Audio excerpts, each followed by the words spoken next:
What up, peeps? It's your girl Josh coming back to Funeral Takes. Today I'll be doing a review to the movie Skyscraper starring Dwayne Johnson. And you know what? With that, let's just go ahead and jump right into it. Now, with this particular one, I had talked about this a year ago. This had come out the beginning stages of hearing about them working on this actual movie, Skyscraper. At first, it was just a part of it, and then after a couple months after that, earlier last spring, I'd heard Neve Campbell had been added to the cast. She plays his wife, Sarah Sawyer, in the movie.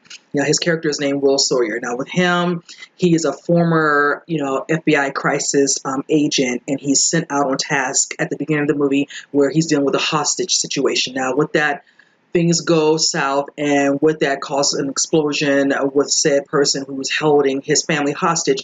He gets hurt in the actual explosion, loses one of his legs, so he has a prosthetic lower left leg. And then within that, you see in the trailer, no spoilers here because there's nothing really for me to spoil. It's actually all said in the trailer.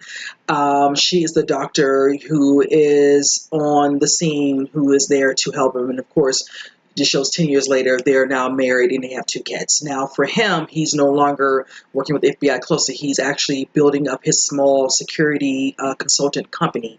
And he is tasked by a former friend from the FBI to come on board in Hong Kong, travel there with his family to oversee an actual building that is being ready. And I basically opened up with about 200 plus floors, whichever, a certain high level tech type of building.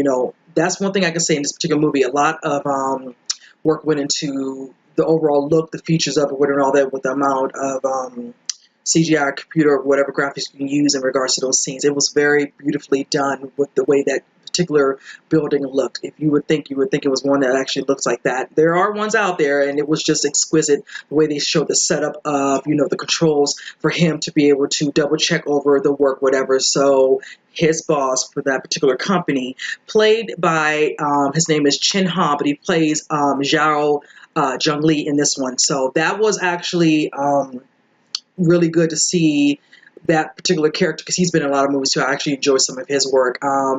Then my whole take from this, with this whole particular movie, is, do you notice with the movies that that I notice with Dwayne Johnson, he always does, it's always ones where an action man is confronted with a disaster, a bigger proportions, and he comes in to basically save many people and his loved one or loved ones. And in this case, it's his family.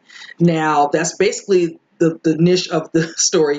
He is basically tasked to deal with a situation that's dealing with Zhao Longji's character, which I can say is one key part that might be considered a little bit of a spoiler with information that he has. Now, we do have our, person who's the bad guy in the movie, and he's played by Ronald Mahler. His name is Koraz in the movie.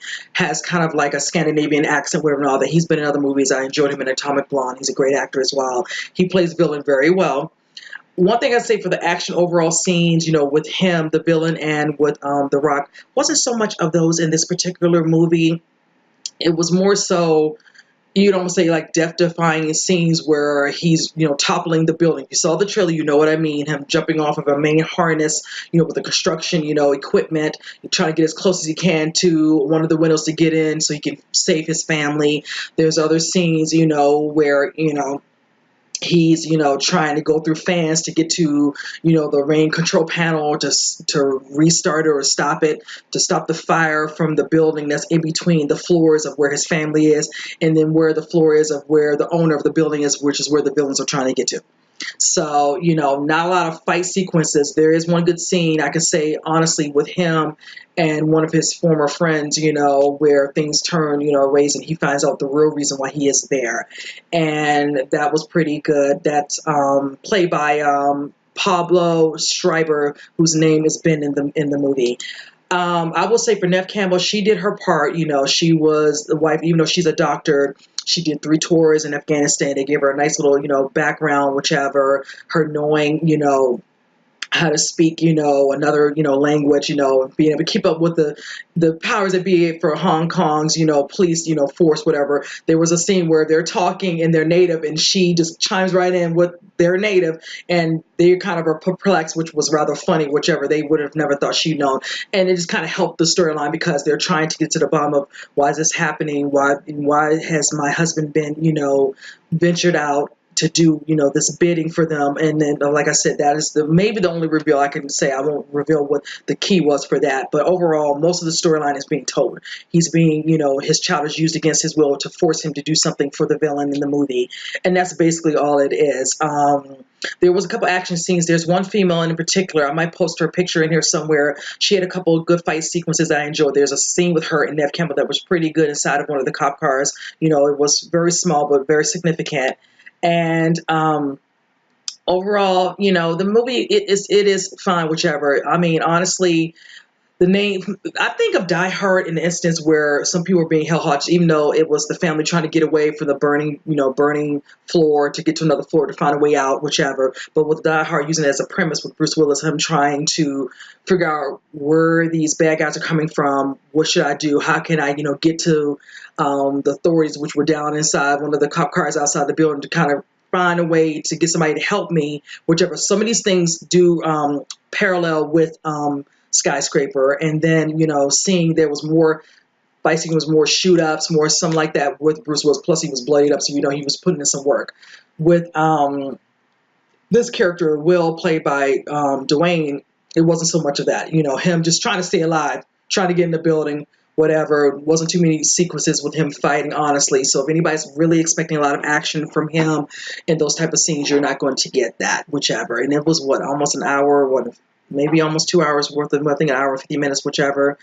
It kept a little bit of a pace. Kind of start off a little slow, but then it kind of build up, especially once the scenes with the fire kind of, causes, it to kind of progress the story a little bit more. And then that's it, whatever. But like I stated, stud, all of a sudden explosions, comes to the rescue, saves loved ones. Basically, that's all there is to say. And like I said, San Andreas and a little bit of Rampage kind of falls in line with that, and that's kind of seemed to be his niche in his movie choosing of certain movies that he does seem to be picking quite lately, as of late. I did saw Rampage, and I will stand by that. That's kind of how I feel about that one. But in the end, I like the movie. Out of a 10, I'll give it about a 7. I mean, it was good for what it was, and most people, if they do check out some people's reviews, mine included, if you decide, no, it sounds okay, I'll wait for it to come out. There's nothing wrong with that. To each his own, whichever. I'm curious to know what the stats will be for this weekend. I don't feel like he'll be number one. I feel like he might get the number 2 spot. If he does get number 1, that's great as well. But I don't see that. There's a couple other movies that are still out. I know The Incredibles is still out, whichever. So it's going to be kind of hard to see if he's going to get that number 1 spot. But he'll probably get really close enough to it that, he'll do pretty good. So I really feel like I'm ready for him to do the Hobbs and Shaw because I know that one will definitely bring the people out. And I feel like we'll get a lot of action, whichever, from that. I know he has some other things going on, but that will be the next movie I think he's probably getting ready to work on, if I'm not mistaken. So, but yes, other than that, yeah, and it was very enjoyable for what it was. And that's basically it for my review. You guys, any of you comment below, let me know if you saw it, what's your take on it, what did you think, and with that said, I will see you guys on the next review, and you guys take care.